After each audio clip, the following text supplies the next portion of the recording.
Abra sua Bíblia para a nossa meditação. Palavra de Deus para nós, primeira carta aos Coríntios, capítulo de número 15.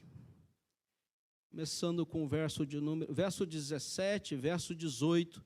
Primeira carta aos Coríntios, capítulo 15, verso 17 e verso 18.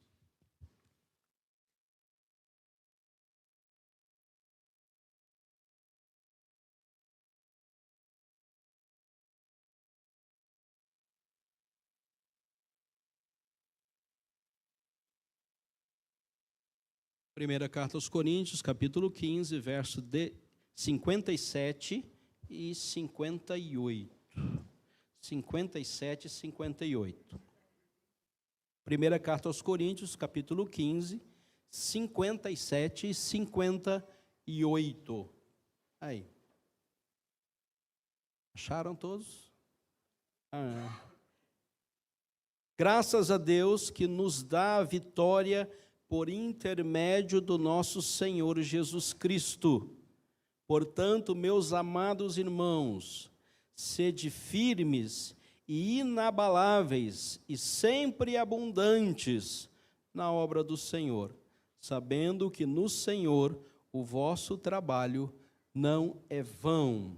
Meu Deus, obrigado pela comunhão que o Senhor nos dá com a tua igreja nesta noite. Podemos estar aqui reunidos glorificando o teu nome. Agradecemos pela palavra que está diante de nós, pela alegria que temos, Senhor, de, com o instrumento do teu Santo Espírito, enchermos o nosso coração com o santo tesouro. Obrigado que a tua palavra é verdade, jamais mente. Obrigado porque temos a liberdade de abri-la e meditar nela.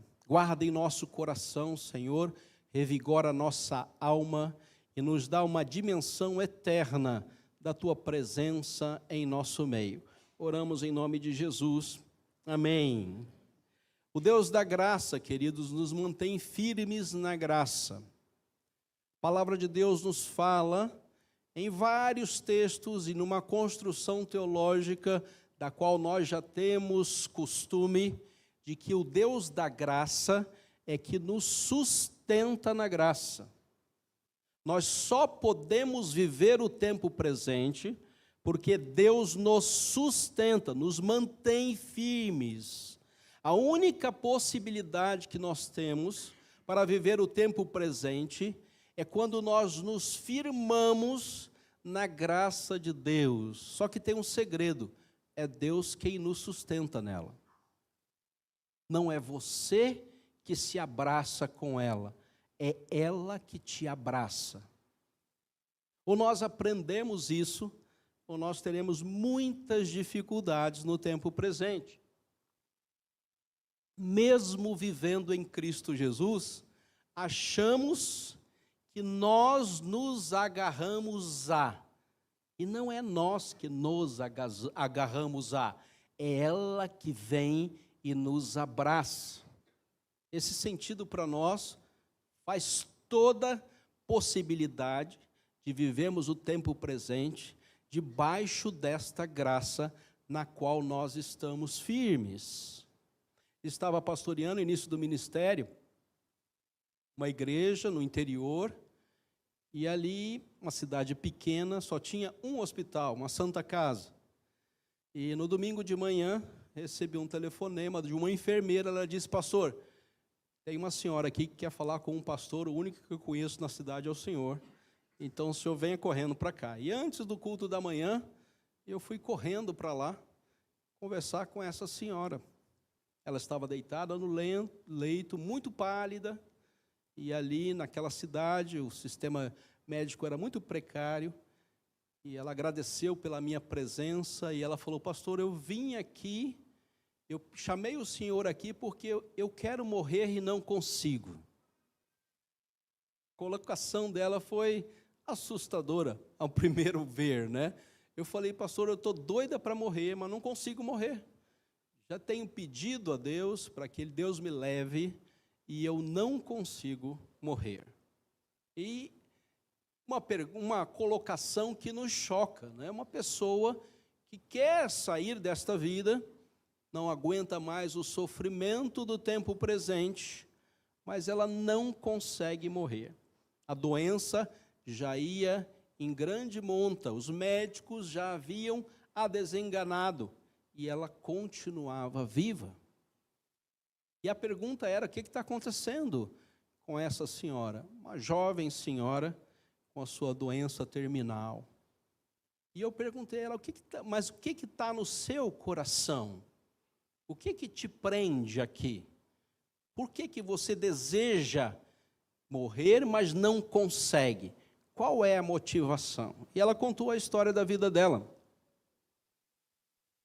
E ela disse que todos o haviam abandonado. Ela teve uma vida desregrada, e os pais a abandonaram, o marido a abandonou, os filhos a abandonaram e deixaram ela a sós no hospital. Isso doía no seu coração, a tremenda dor pelo abandono. E ela disse, pastor, eu não perdoo. Não perdoo minha família, que me deixou à mercê da morte e me abandonou, me deixou sozinha nessa caminhada. Então vamos fazer uma coisa, vamos pedir perdão a Deus, né? Vamos fazer uma oração, pedir perdão a Deus. Você vai perdoar os seus familiares e você vai desfrutar da paz, do perdão de Deus para o restante de vida que você tem. E fizemos uma oração com ela, ela fez uma oração também, agradecendo a Deus pelo tempo de vida e dizendo, olha, Senhor, eu quero perdoar aquelas pessoas que me fizeram mal. Eu saí do hospital, fui para o culto, e quando eu voltei, ela já tinha falecido. Eu fiquei conhecido como um pastor que ora e a pessoa morre. Não foi muito bom essa parte, né? Mas ela, quando eu voltei para conversar, a conversa com ela, já tinha acabado a conversa. Mas nós nos prendemos demais a esta vida. A graça de Deus nos dá uma dimensão além desse tempinho que a gente tem aqui na terra. Devemos tomar cuidado com duas direções na teologia. Primeira direção, a direção liberal. Tudo acaba aqui. E não pasmem, a teologia tem caminhado a largos passos nessa direção. A vida acaba aqui e você deve aproveitar ao máximo. Você deve ser a pessoa mais competente. Você deve desfrutar desta vida ao máximo, porque você só tem essa vida para você viver. E outra, uma teologia fundamentalista, que diz, nós não vivemos realmente aqui, nós só vamos viver na glória. Então você tem dois extremos, e nós, reformados, não andamos nem um e nem outro. Nós sabemos da nossa tarefa aqui na terra, e vamos cumpri-la, e sabemos que estamos caminhando para a eternidade. Isso dentro do nosso coração está perfeitamente equilibrado. Mas temos que ter cuidado com três coisas. Temos que tomar cuidado, porque nós precisamos vencer. Precisamos vencer o pecado, precisamos vencer a morte e precisamos vencer o mal. Há um tempo aqui na terra para ser vivido, e eu preciso vencer o pecado, eu preciso vencer a morte, e eu preciso vencer o mal. Essa é uma caminhada que todos nós temos que trilhar. Vencer o pecado, vencer a morte e vencer o mal é uma luta diária. Todos nós a vivemos. Vencer o pecado porque o pecado nos separa de Deus. A nossa relação espiritual está comprometida quando o pecado enche o nosso viver. Se vence o mal, o pecado com o perdão de Deus. É a única possibilidade. O pecado só é vencido com o perdão. Eu me arrependo, eu confesso e eu recebo perdão. Tudo bem. Vencer a morte. Vencer a morte só se vence a morte com a vida. E quando eu morro, eu preciso de ressurreição. E só há possibilidade de vencer a morte se eu tiver a dimensão da ressurreição. Como posso ser ressurreto? Como posso nascer de novo espiritualmente? Como posso nascer de novo fisicamente na eternidade? Então eu preciso ter a plena consciência que a minha vida não se limita a esse tempo presente. E vencer o mal, só se vence o mal com o bem. Romanos capítulo de número 12. Pois vence o mal com o bem. E eu preciso manifestar aquilo de bom que Deus tem para a minha vida. Eu preciso entregar algo melhor do que eu recebi para viver aqui na terra. Recebi a graça de Deus, sou uma nova criatura e agora tenho que desenvolver minha salvação e ao final desta vida eu tenho que entregar algo melhor que eu recebi no início da minha caminhada cristã. Todos nós estamos vivendo para entregar algo melhor para Deus quando chegarmos na presença dEle. Então, dito isso, em primeiro lugar, a gente vive nessa graça de Deus, tendo a plena certeza da vitória sobre a morte. Não é possível eu, como cristão, não ter a plena certeza da vitória sobre a morte, da vida eterna que eu já desfruto, caminhando em direção à eternidade. Eu não posso perder essa dimensão. Verso 57. Graças a Deus que nos dá a vitória por intermédio do nosso Senhor Jesus Cristo. Portanto, queridos, o contexto desse verso vai dizer exatamente isso. Deus é o Criador de todas as coisas, Deus executou o caminho da ressurreição e Ele pessoalmente, Jesus Cristo, nos dará o caminho da eternidade. Essa é uma certeza que todos nós temos desde o dia que recebemos a Cristo Jesus como Senhor. A vitória sobre a morte já está garantida. Quando você percebe que a sua vida caminha em direção à eternidade, não deixe que o seu coração entre em turbulência e em perturbação. Você crê em Deus, você crê em Jesus. Na casa do Senhor há muitas moradas. Se assim não fosse, Jesus nos teria dito: pois vou preparar-vos lugar. E quando eu for e vos preparar lugar, voltarei e vos receberei para mim mesmo, para que onde eu estou, você esteja comigo, diz Jesus. E todos nós cremos nisso. Não há a menor possibilidade que isso não aconteça com aqueles que têm o Deus da graça, que os mantém firmes. Ora, queridos, essa dimensão para nós é extremamente motivadora diante da perspectiva do deixar esse tempo aqui na terra. Nenhum de nós está preocupado em ficar aqui por longo tempo. Todos nós sabemos que ficaremos aqui exatamente o tempo que Deus tem para nós. Não estamos preocupados com isso. Não queremos mudar a agenda de Deus. Deus sabe exatamente o dia e a hora que entraremos na glória. Nós não precisamos mudar essa agenda. Nenhuma competência humana vai mudar essa agenda. Exatamente na hora que você tem que chegar nas portas da eternidade para receber o seu corpo glorificado e estar na eternidade com o Senhor, isto acontecerá. Diz o texto, o contexto, num abrir e fechar de olhos. Isso acontecerá. Nós estamos certos da vitória sobre a morte. O tempo que passamos aqui na terra é importante, mas não nos limita a essa existência.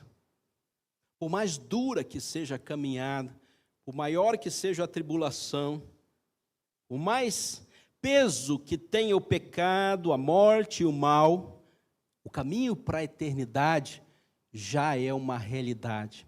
A graça de Deus está sobre nós. Fique firme nesse caminho. Não aceite outra proposta. Aproveite a vida, porque você só tem essa vida para viver. Esqueça isso. Você não tem só essa vida para viver. Você tem uma vida muito melhor, incomparavelmente melhor do que essa vida que você vive aqui na terra. Do que tudo que você tem aqui na terra. Há algo muito melhor para você. Não aceite a informação que transforma você em apenas um ser de carne, que dá a você uma dimensão materializada e humanista da sua existência. Não aceite essa proposta. Não pense nessa linha, porque você perderá a dimensão da vitória sobre a morte. Diz o texto, no seu contexto, transformados seremos todos. Todos nós estaremos na glória. 2, mas também além disso, e aqui ele traz a nós ao equilíbrio, há a necessidade de nós adquirirmos maturidade para servir a Deus. Verso 58. Portanto, meus amados irmãos, sede firmes, inabaláveis e sempre abundantes na obra do Senhor. Pastor, mas a gente não vai para a eternidade?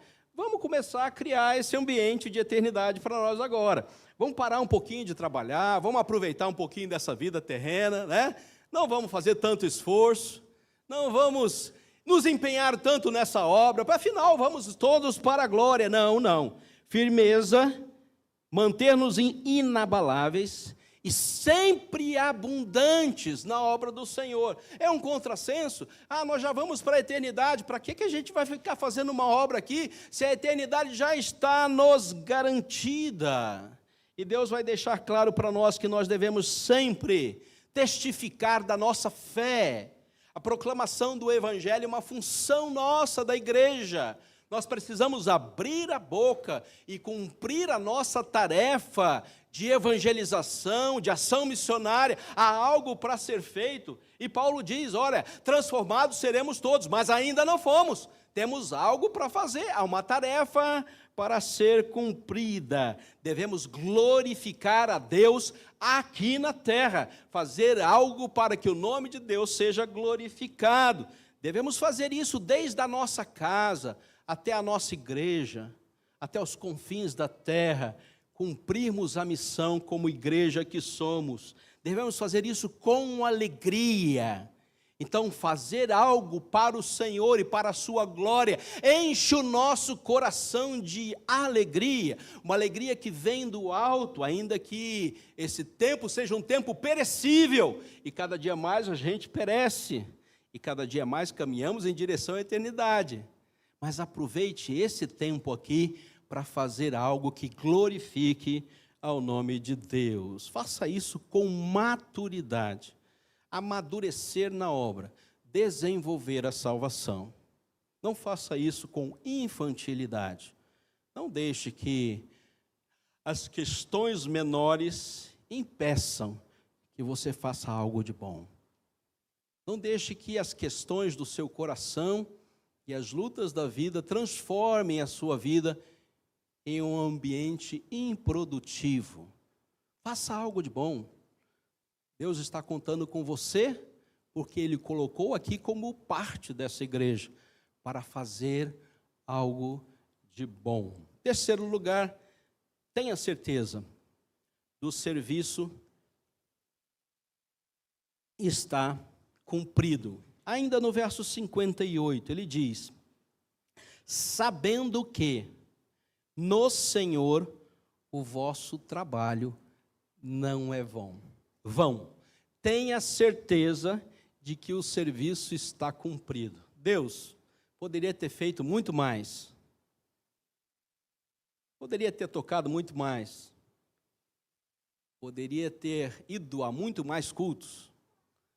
A muitas mais aulas de escola dominical. Poderia ter evangelizado muito mais. poderia ter abençoado muito mais os meus filhos, o meu lar, poderia ser muito mais operante. Satanás é muito esperto, colocando em nós uma insatisfação carnal. Ah, Deus, poderia ter feito muito mais. Quão incompetente eu sou, quão desqualificado eu sou. Quantas obras sociais poderia ter feito? Não fiz. Ah, Deus, o texto não diz isso. Ele diz que nós vamos fazer as coisas no Senhor. E algumas coisas Deus nos fará fazer. E outras coisas Ele dirá, não faça. É Deus quem diz. É Deus quem direciona. Não é a propaganda. Não é o grande slogan que vai dizer para o seu coração o que você deve fazer e o que você não deve. Mas é Deus que falará a você no seu coração aquilo que Ele espera que você faça. E no Senhor, em Deus, o nosso trabalho não é vão. A gente não vai com a massa, a gente não vai com um belo discurso, a gente não vai com as questões apaixonantes deste mundo. Nós vamos naquilo que Deus diz que precisa ser feito. Nós não precisamos seguir a manada. Nós precisamos ouvir o que Deus tem para nós.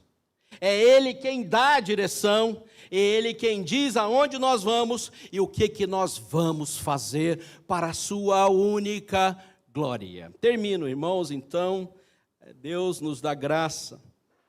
Nós estamos salvos. Nós estamos salvos. O Espírito da vida te livrou da lei do pecado e da morte em Cristo Jesus. Romanos capítulo 8. Você não está preso ao espírito da morte, mas você está preso ao espírito da vida. Segundo lugar, nós estamos prontos. Fazei tudo para a glória de Deus. 1 Coríntios capítulo 10. E nós estamos prontos para glorificar a Deus, em qualquer que seja a situação, seja no tempo presente ou no porvir, a glória de Deus é uma realidade para todos nós. Em terceiro lugar, nós estamos no Senhor, nós estamos no Senhor. Se vivemos, para o Senhor vivemos, se morremos, para o Senhor morremos, quer pois vivamos ou morramos, somos do Senhor, não há como sair desta posição, nós nunca sairemos daí, porque o Senhor mesmo nos buscou. Romanos capítulo 14, verso 8. A mensagem de hoje é para tranquilizar o nosso coração, para que a gente tenha paz para viver,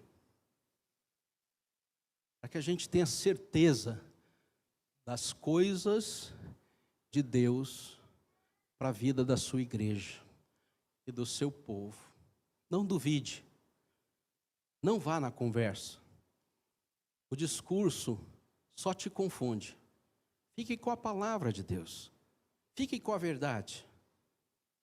Deus nunca, jamais nos abandonará. Que Deus abençoe a sua palavra. Amém.